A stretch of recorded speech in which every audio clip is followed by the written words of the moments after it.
हरिओम। गुरुर्ब्रह्मा गुरुर्विष्णु गुरुर्देवो महेश्वर, गुरु साक्षात परम ब्रह्म तस्मै श्री गुरुवे नमः। गुरु करना चाहूंगा। शिवाजी दुर्ग बनवा रहे थे। बहुत लोग काम कर रहे थे। उनके मन में ये विचार आया कि इतने लोगों को मैं भोजन दे रहा हूं। उनके गुरु थे समर्थ रामदास। वो भांप गए। उन्होंने बुलाया उन्हें और एक मेढक को दिखलाकर कहा, इसे कौन भोजन दे रहा है। शिवाजी को अपनी गलती का एहसास हुआ, अपनी भूल की अनुभूति हुई।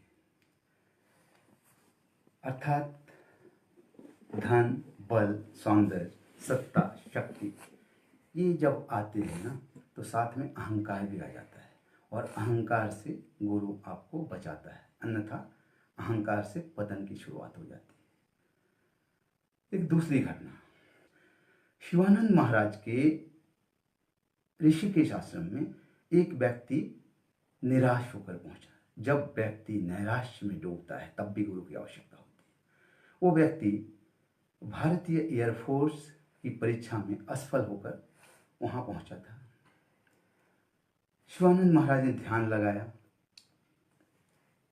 मैं आपको पहले ही how to be super conscious में बता चुका हूं कि ध्यान में अनदेखे का आभास हो जाता है। ध्यान के पश्चात शिवानंद महाराज ने कहा, निश्चित रूप से तो अभी कुछ नहीं कर सकता हूं, पर निश्चित रूप से ये तय है कि तुम्हारे भविष्य में बहुत कुछ अभी शेष है। इतना निराश मत हो।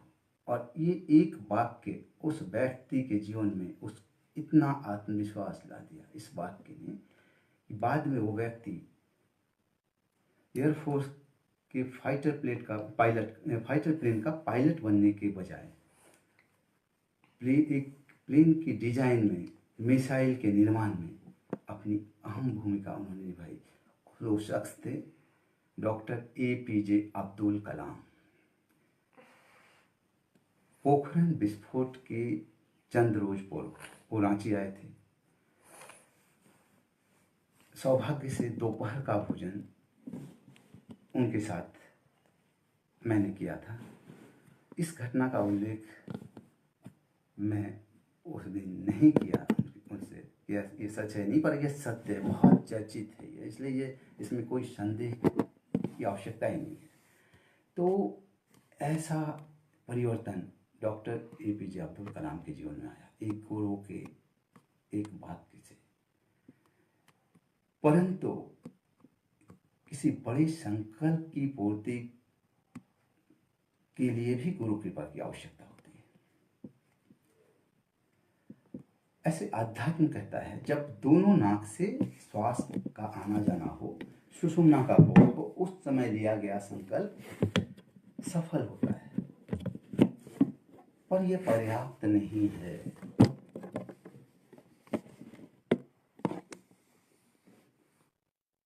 अध्यात्म के साथ बहुत कुछ होना चाहिए, अन्यथा हम लोग गुलाम ही नहीं होते। अध्यात्म में तो हम अंग्रेज और मुगलों से बहुत आगे थे।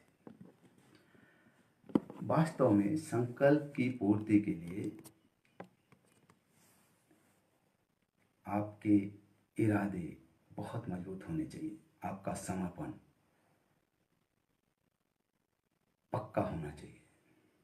एक और बात, अधिकतर लोगों के संकल्प ध्वस्त हो जाते हैं। क्यों?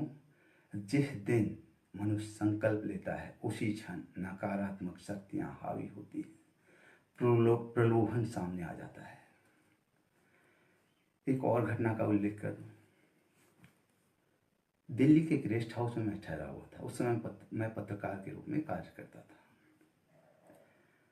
कुछ और पत्रकार थे। एक बहुत कम उम्र का पत्रकार भी था, हरियाणा का, बहुत सीधा साफ दिल का। हरियाणा वाले होते भी हैं, वो घुमा फिरा कर बात नहीं करते, परंतु उसकी आदत बुरी थी। शाम होते ही शराब पीता था, बहुत शराब पीता था।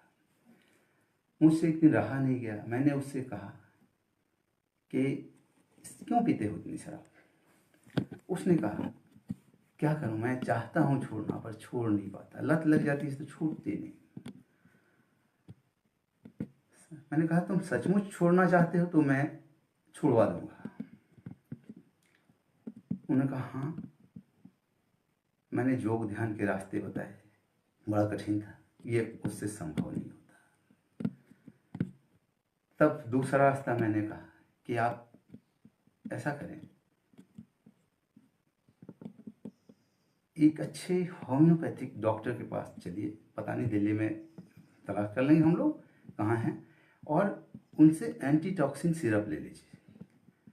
ये आप जब लेंगे धीरे धीरे अपने आप अल्कोहल लेने की आवश्यकता ही नहीं पड़ेगी, स्वतः छूट जाएगा।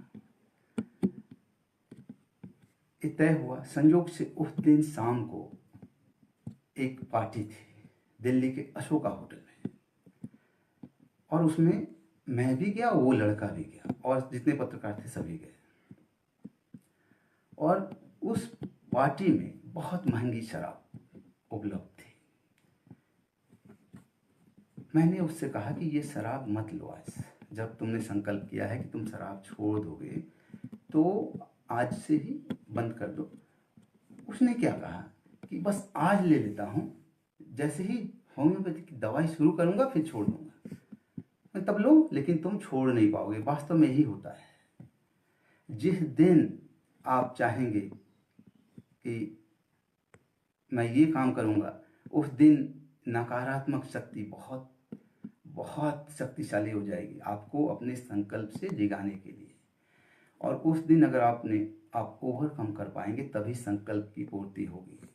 ऐसे में अगर समर्थ गुरु साथ में हो तो आपको निश्चित रूप से सफलता की ओर ले जाते हैं। बुद्ध का दृष्टांत देखिए, जब अपनी पत्नी को छोड़कर वो जा रहे थे, ज्योत्सना यानी पूर्णिमा का दिन था, रात थी पूर्णिमा की। राजकुल की वधू सुंदर सुशोभित, और उसमें ज्योत्सना का प्रकाश, चांदनी में सभा चरम पर होता है, आकर्षण बहुत बड़ा होता है।